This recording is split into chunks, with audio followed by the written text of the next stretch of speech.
Hi, my name is Ije Nwokorie. I am the CEO of Wolfolens, which is a creative consultancy in London, New York, and San Francisco.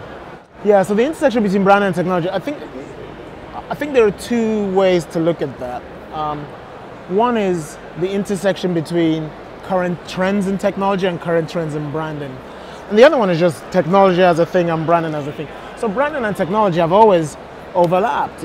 When the dominant technology was our ability to burn a brand into the side of a horse to market as ours, that was about technology. And television created a different age of technology. Internet has created a different age of branding.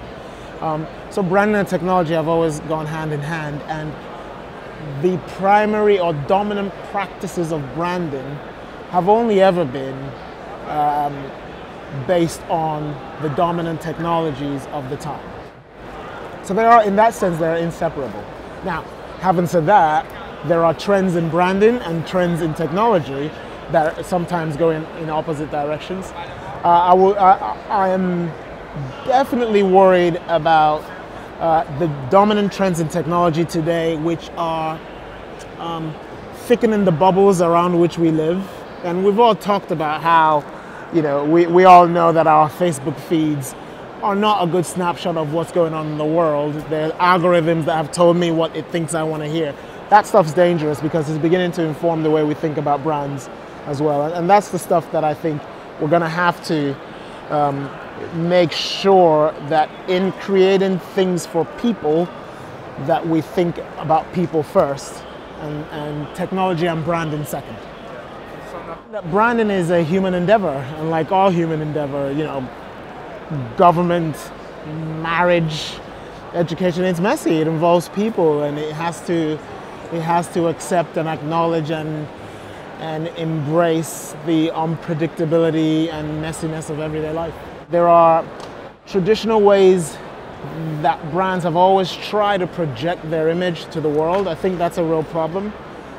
Having said that, I also think there's some newfangled things in the last 10 years which are also creating a disconnect. Our over-dependence on data as insight as opposed to validation means that we're creating things that just fit patterns that computers have worked out, and as opposed to human thoughts and emotions. And I think that too is a problem. So I think there's some traditional stuff that's getting in the way, but I also think there's some new behaviors that we just need to be careful and make sure that they are good. The process has to be faster, nice and slow. By that I mean we've got to move at the pace of the modern world, and yet we have to insist on those points of proper thought and proper insight and really working out meaning. We talk a lot about a process that is simultaneously about direction, so thought, and about action, so making. And so so if I was to then bring that together, our process tends to be short, iterative steps, but with a good rhythm of let's make some stuff as quickly as possible with let's sit back and think about this a bit. And that's a rewarding journey for clients to come along as well. There has been no meaningful change, not even social change, not even political change, that hasn't in some way or the other been facilitated by technology. But again, like all technology, you can use it for good or you can use it for evil.